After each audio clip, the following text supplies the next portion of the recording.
Jay Calderon of Fight Hook News here with former world champion Caleb Plant. How you doing, champ? Man, doing good. How you doing? Good, good. Your last fight was a great fight. It was the best fight on the undercard of Canelo Alvarez against Trevor Mbilli.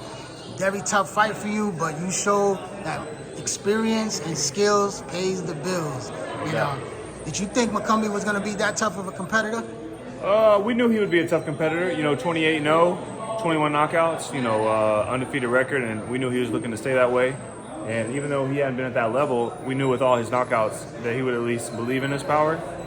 And, it's never good to underestimate your opponent. I feel like in today's boxing, it's almost like a popularity contest. If you don't have, 100,000 followers or more, then you're like a bum. But that's just not how boxing works. So we knew to take him serious, and we did just that. Now, was that a flash knockdown, or was that a serious punch that he caught you with?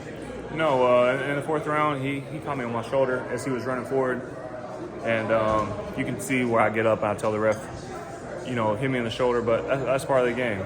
So now, I was in the building, and I saw a lot of Mexicans giving you a lot of love, man. You have become a fan favorite of the Mexican people ever since you gave a spirited effort against Canelo Alvarez. We know that you're gunning for that rematch. You would like to have that rematch. You're still at 168. You don't have no plans to move up? No, I plan on staying at 68 for some time. And, there's a lot of prime fights there for me that I'm looking for. Berlanga, Charlo, Munguia, Mbilli. So, those are all big fights people would tune in for and show up for. So. Now, Charlo is supposed to be fighting on the Gervonta Tank Davis undercard in Houston. You're going to be there, I'm pretty sure.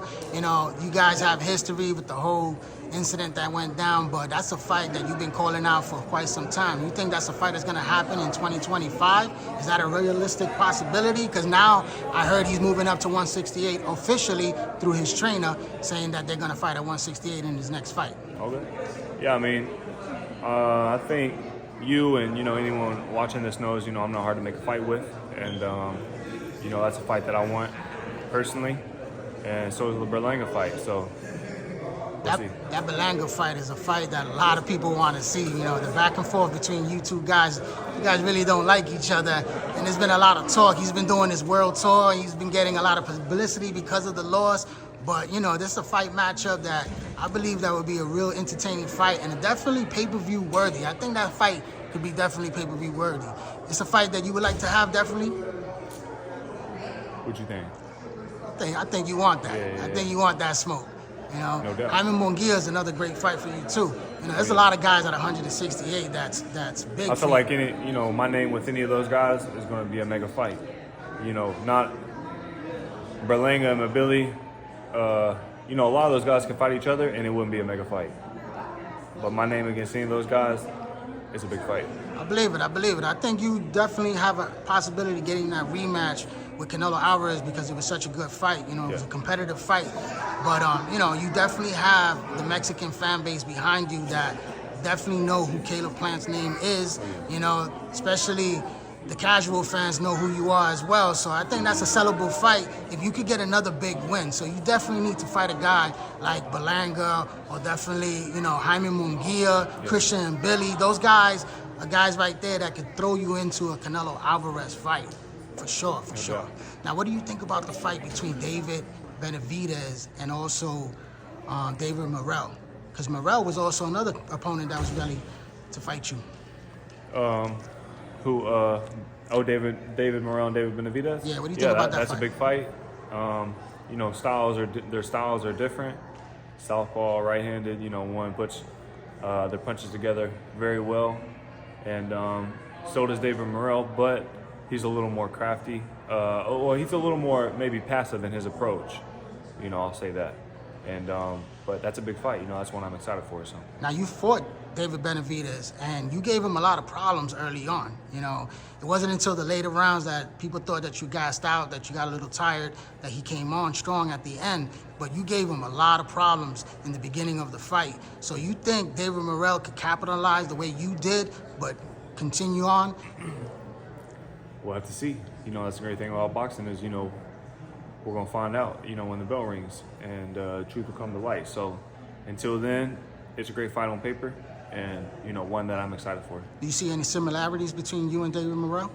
I mean, we're both have good traps. We're both slick, slightly different, but we don't fight just alike. But there's some similarities and boxing ability there. Is that a fight you're interested in the future? If you and David Morrell? I mean, he's at 75, but I welcome a fight with David Morrell as well. Is there a possibility for you to go up to 175, or you just want to make sure you want to fight all the guys at 168 first? I want to fight all the guys at 68, Okay. and I make 68 Quite easy. quite easy. Yep. Okay. So, there's no sense in me, moving up anytime soon. So. I see you doing your modeling, your fashion tour, and everything like that. Been in New York, all over. Yeah.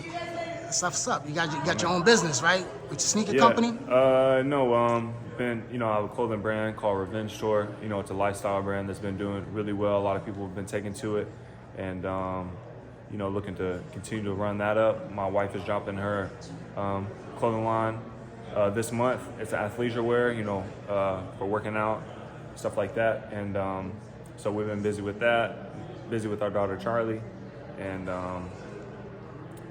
busy staying in the gym. So she'll be back top of the year. First quarter?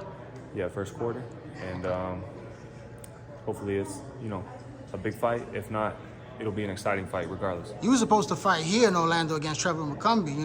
Are we ever going to see you here in Orlando? Because there's a lot of fans that like to see you here, and it's just growing over here in Orlando. There's a lot of fights coming over here, so we hope to see you soon over here. Yeah, we'll see. I will say, I was happy for it to wind up being in Vegas. I call that place home, and but who knows what the future holds. Well, God bless you and continue your path, and hopefully you get another world title shot and another big fight in the near future. Well, man, I appreciate you.